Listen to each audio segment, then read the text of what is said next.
yet. All right. Okay, Tony, say what you wanted to say. Sorry, I stopped you in your Yeah, tracks. I was just saying I like structure in reports Mm. so that I can. I mean, when I'm reading these things and marking them, it's always easier if there's an apparent structure to it, and Mhm. then it becomes much easier to read. And also, I mean, I have a lot of science training in my background, and Mhm. science is about classifications and structure and having headings and subheadings and things like that, and Yeah. having you know an, a report that actually follows some sort of pattern rather than being overly random and uh, and You should just almost rambling follow on. the conventions of a normal assignment. You Mm, start off with a brief introduction and then bring it together at the end Mhm. with the conclusion as well. Yeah. Yep. Yep. That makes sense. Yeah. yeah, and I think where those questions stick to the questions. Mhm. Answer the make sure you answer the questions. Yep. Don't just be rambling on and not addressing the specific question that was asked. Yep. Yep. And That makes sense. in terms of the questions, the students, the similarity index with the Turnitin software, some Mm. of them get more than 15%, but the majority, or basically all of them, the reason why it goes above 15% is because they retype the whole question. So if it's question one, but normally I Mm. can see, there's no evidence of any plagiarism. Yep. Yeah, so you can do that. So it doesn't matter. So if you have a high similarity index, don't worry, Mhm. because really, honestly, I've just marked a big batch of undergrad students and there was no plagiarism, although quite a few was above the 15%. And it's simply Yep. they just copy so that they know the question and try and stick to the question as well. Mm. So that's fine. Yeah. Yep. Mm. Yeah. Okay, so that's the ISAP case. So for 5108, you will have two further assessments. The one will be the exam, and that exam will fall in the formal university exam period. So it will be quite a lot of material that will be captured at that exam because it's going to cover everything that we've done. So it's only one exam. And then you also have the clinical portfolio. So how are you getting along with getting your cases ready for the clinical portfolio? Do you have any questions for us regarding the clinical portfolio? I don't think at this stage I've got a few cases. Like I've started, but I'm probably like just under halfway, maybe. Yeah. Okay. Yeah. Yeah. So there's still a few couple of weeks because I think if I've got the writing in front of me, the clinical portfolio due date is on the 17th of November. Yeah. So it's still a while away. Mhm. But what I would suggest in this time, I know you're doing 2 units, if you can slowly start writing them up Mhm. so that you are not under pressure because you've got the exam. And I think the Yeah. exam, there's a week in between before you have to submit the clinical portfolio. And Mhm. also remember with the clinical portfolio not to forget to collect normal cases as well, Yeah. because at the end you have to work out, that audit report where you look at your sensitivity and specificity. And normally when the students do poor in specificity, which is identifying normal, is because they have too little normal cases. Mhm. Because there's anything that's not right in the normal case, it immediately affects the percentage. So it doesn't give a true reflection then as well. So remember to always also collect the normal cases. And then in the introduction, when I gave the introduction of the clinical portfolio, there's a slide that actually shows how you can write it up.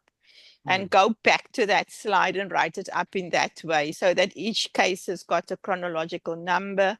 And Mhm. then also at the end, you work out your audits, your sense spec and whether it's a positive, negative, false negative, work that out. Mhm. And remember, for each case, it must be equal to 1 when you work out the stats for that case, because that's where some students go wrong as well. Yeah. And another thing, especially with something like the 510. Elena's just joined us too. Okay. Yeah. Hi, Elena. I just Hi, quickly want to Helena.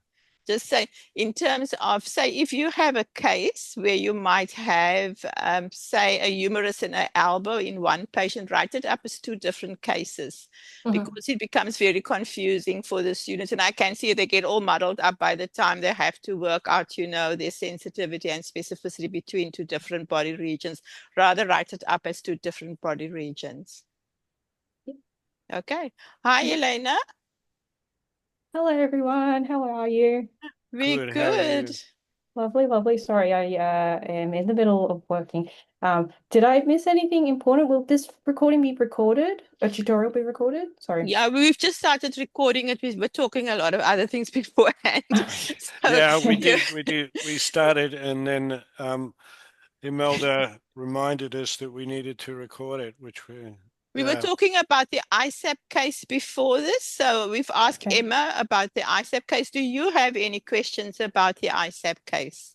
I don't think I have anything at the moment about the ISAP case, but I do have a question about the portfolio assignment. Okay. If that's okay. Okay, yeah. Yeah. Now, when I looked at the archives, say for example, it's a shoulder that came in for a dislocation. Should we do as one case, do the so come in dislocated shoulder imaging, so pre-reduction and include the post-reduction images in the one case, or can we separate that into two cases? I would think, Tony, you can maybe jump in if you want to. I would actually think that could be one case. Okay, one. Yep. I would think because it's not a different patient. Mhm. So you've got pre and post. But what do you think, Tony? Yeah, I'm a bit inclined to think it's one case, and I don't know whether I would include the post-reduction imaging so much as just the pre-reduction, Okay. the acute pictures. And you need to check whether there's any other pathologies there that might be associated with the actual glenohumeral dislocation, because sometimes there's associated abnormalities. Yep. And I think you know what I'm talking about, things like Hill-Sachs defects Yeah. Yeah. and yeah. So and also look for any fractures and things like that that might otherwise be associated with the dislocation. But yeah, I'm not sure that I'd include the post-reduction case Okay. or that aspect of the case, just do the pre-reduction side of Okay. it. Is that The reason, okay, Helena? Does yeah, that yeah, work for you? that's fine. That's fine. I only asked that because I came across a case with it was actually dislocated finger. Don't remember which one it was. And in the pre-reduction, it just looked like a simple dislocation, no fracture. But then once it was reduced, there was a little bit of a mallet fracture, and I'm thinking, oh, in that sort of scenario, do we then include a post-reduction? I think Like, shows a new that would be pathology? worthwhile including because there's Mm. a difference now between the pre and the post. Okay. Yeah, I would include that. So you can include the management of the patient. So you can maybe include it under that. And remember with your cases, although we give a general word count for each case, I always say don't stress too much about the word count because some of them will be less than 80, some will be more. So a case like that, you would actually write a little bit more maybe to Okay. add. So I think that's really useful to mention at post-reduction. They identified a mallet deformity, which, yeah. Okay. Yep. Wonderful. Yeah. Just wanted And you clarity on could that. probably do similar with the shoulder then as well. Helena Okay. just mentioned in the sort of closing part of the report that, Mhm. there were post-reduction images were taken. No other significant pathology was demonstrated and the shoulder was relocated. Okay. Wonderful. Yeah. Something like that, Yeah. and just sort of round it off. Mhm. Yeah. How are you All right. going otherwise with collecting cases? Yeah, I'm still in the process of collecting them. So once I get a bit of downtime, hopefully tonight I can, then I just go in and I create like a file for, say if it's shoulder or just upper limb, I like just separate everything and then keep it all collated. And it's just slowly building over time, to be honest. It does take a little bit of time. You're at the John Hunter, aren't you? Are you at the No, down at the Sydney Eye Hospital. Oh, okay. Sorry, I'm getting That's all right. confused. Yeah. All Well, good. you'll see lots of cases anyway, so there'll Yeah. be no shortage of possibilities. Yeah, So can thank I you. ask both of you, is there any of the body regions that you will struggle to get cases? For example, say the C-spine. I don't think so necessarily. Well, on my end, at least, not really, because I can also access other hospitals in my district on Okay. the PACS archives, and they have a bit more stuff. So Mm. I'm okay, at least from my end. I'm not sure if anyone has anything. Emma, and will you be okay with all the body? I can access the whole like Western New South Wales district, so that's fine. Okay, good. Yeah, because I know with some students, they might struggle to get, especially cervical spine, because a lot of those now just go straight to CT. But yeah, so it's good that you can still access everything there. Okay, so it seems like with the, so any other questions that you two might have around the clinical portfolio? Not at the moment, I'm good. You're Thank you. good. All right, okay. And Emma, you as well, you're fine with the clinical Yeah, I'm portfolio? fine at the moment. Okay. And now with the exam, because it's a big exam coming up, and that exam, if I've got my date right, it's going to be on the 3rd of November. So it's going to be 100 minutes. So it's quite a long exam. I normally would encourage students to try and take a day off in advance because either a day or half a day so that you can prepare yourself mentally for the exam simply because it's such a long exam. And because I manage the exam myself, so I can normally see when students log on and what they access before they start the exam. And sometimes I can really see, especially if they do the exam after work, after 5, you can see they've just logged in and started the exam so that they don't miss out on the time. So I really, just to be fair to yourself, try and see if you can take time off because it's quite a long exam. And during the exam, we also have the software, the image manipulation software. And if you're rushed, then quite often the students don't actually look at the image manipulation software because they're trying to get through the exam in time. And that software can actually highlight more things that you can't see on just a straight JPEG image. So that's what I would like to encourage. I know everything is still a bit far away, but just to get yourself mentally right and make sure that you either get half a day off or a full day off to take that exam. I know with our undergrad students, they want a day off before the time and a day off for the exam itself. Yeah, but I know you're all working professionals, so it's sometimes tricky to get time off. And then with the exam, I normally, about a week or two before the time, I send out an email to ask, similar like the other exam that you did, to let me know more or less when you're going to write. The only reason why I do that is I'm the one that monitors the exam. Because the exam is open from 8 in the morning till 8 in the evening, and the university only will monitor exam that ends at 5 o'clock. So if anything goes wrong with students, I'm the one that normally have to jump in and assist. And it could be something, we had one of the students who was in a more regional area with very slow internet speeds. And she struggled with the exam to complete it every time until she went to a conference in a big city and did the exam there and realized how quick it was actually. And when I spoke to her, she said she never understood, why she always ran out of time towards the end. So if that happens with your exams, and I'm just saying this up front where you know that your internet is slow or might have dropped off, I give my number for the students to call me and I can always add extra time if there's something like that happened during the exam. And that's why I need to know the starting times so that I can make sure I'm at the computer at the time when a student writes the exam. Yep. Is there any other thing, Tony, is there anything else you would like to say? Because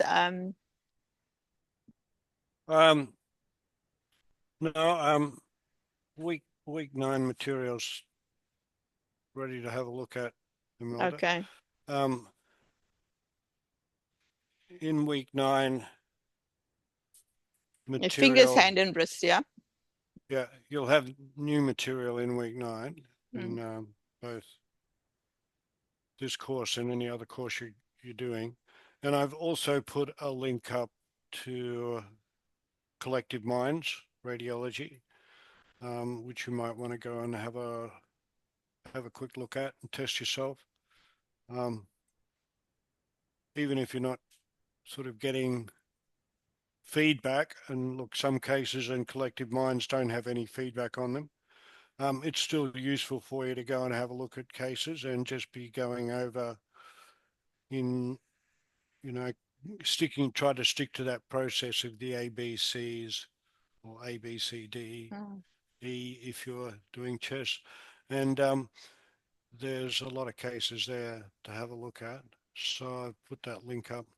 That can be sort of good at this stage now that you've actually almost got to the end of the semester. There's not that many more weeks to go, and so you've actually got a lot of material there going around in your brains, hopefully. And so it'll be maybe help with your revision at this point. I don't think there's anything else that I wanted to say, Imelda. Yeah, no. So basically these catch-up sessions is more for the students than for us, to give information.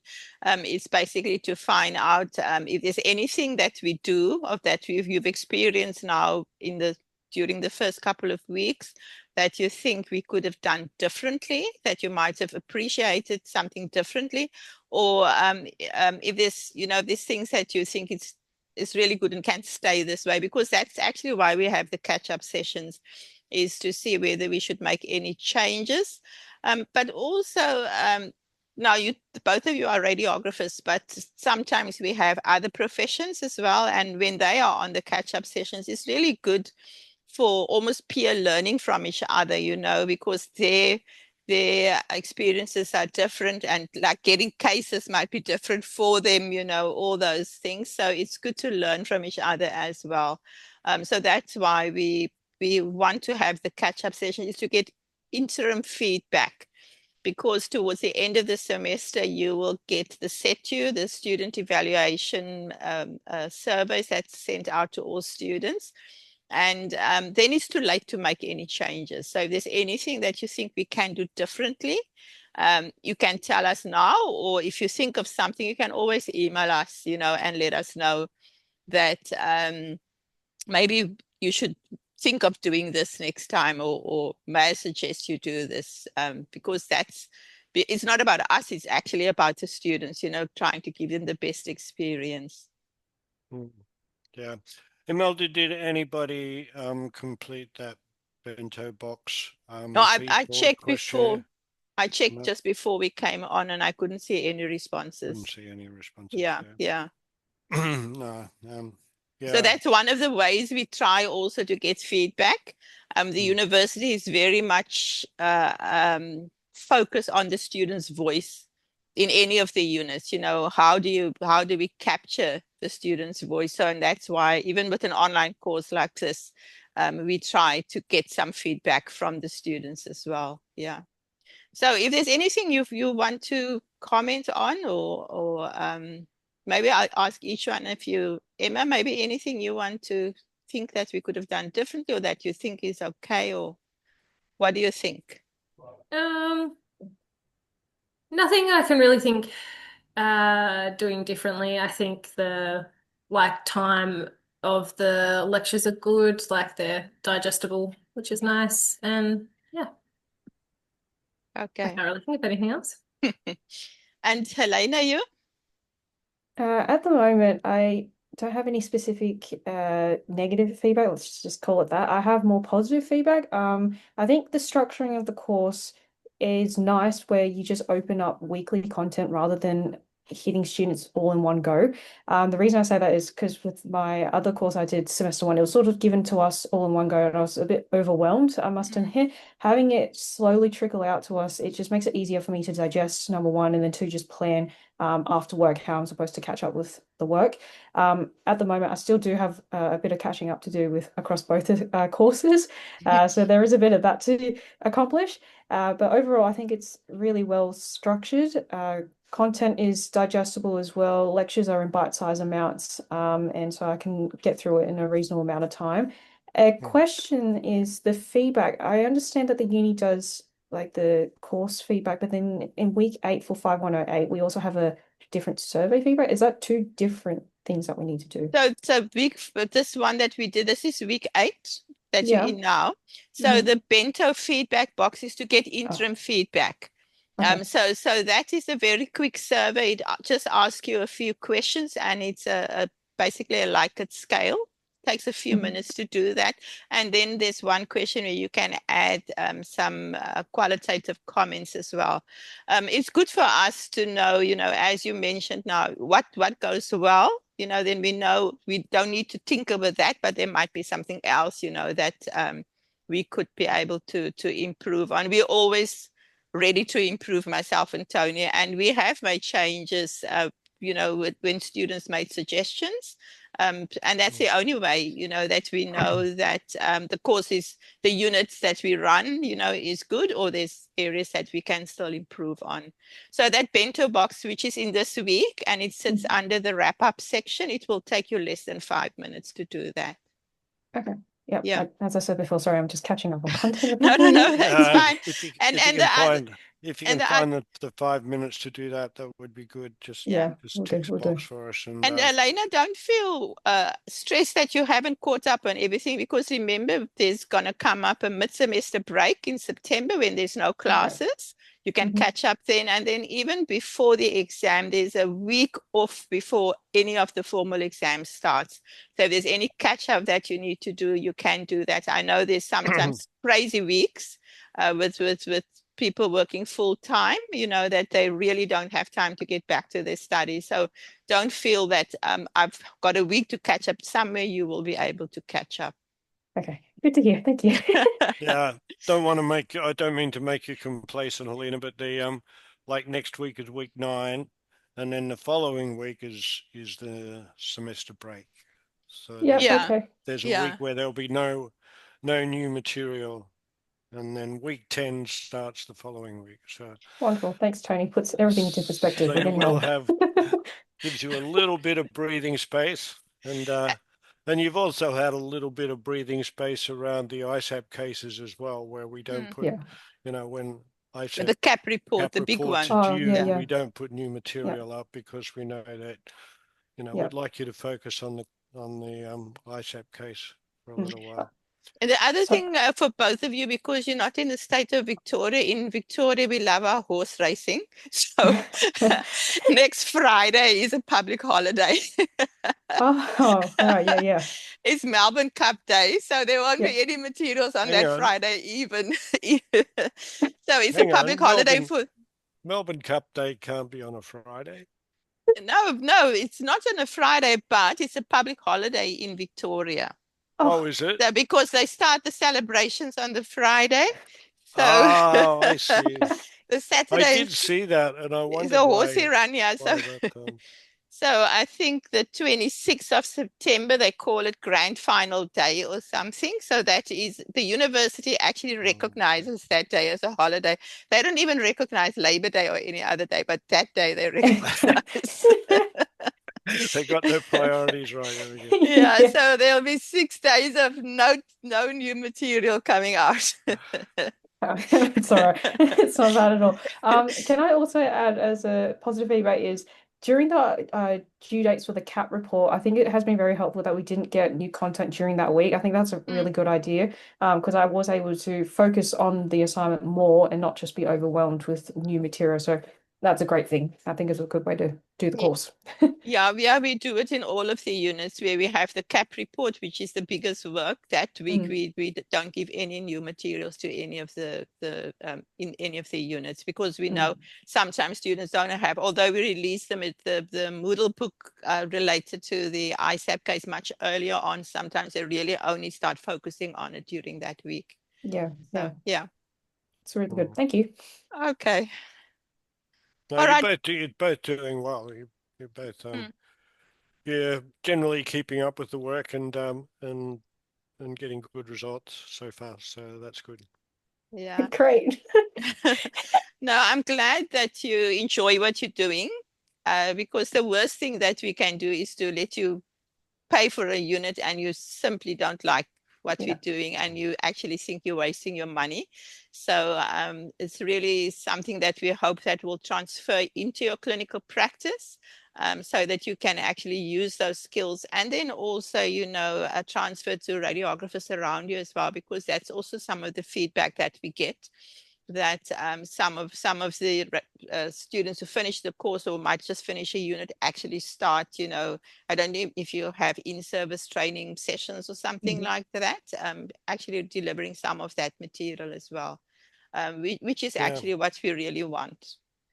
So that would be good for you, Emma, in your management role. Trying to help out some of the younger radiographers in interpreting images and things like that. But Yeah, definitely. yeah. All right. Okay.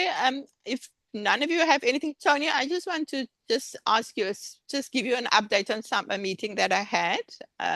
But if the two of you don't have anything else, are you okay if we close the session now, although it's still early? It's just gone half an hour. Yep. All right. Yeah. Okay. Listen, but I'll wait. I'll hang around. okay. But listen, all the best, and always remember that you can contact us. If anything is obscure and you're not sure, please just email us and let us know. Yeah, Okay. will do. Thank you, All Amanda. right. Thank you, Tony. Okay. you. Thanks for See you joining. later. Hey? See you Bye. Okay. later. Bye. Bye-bye. I'm just going to stop the recording for now.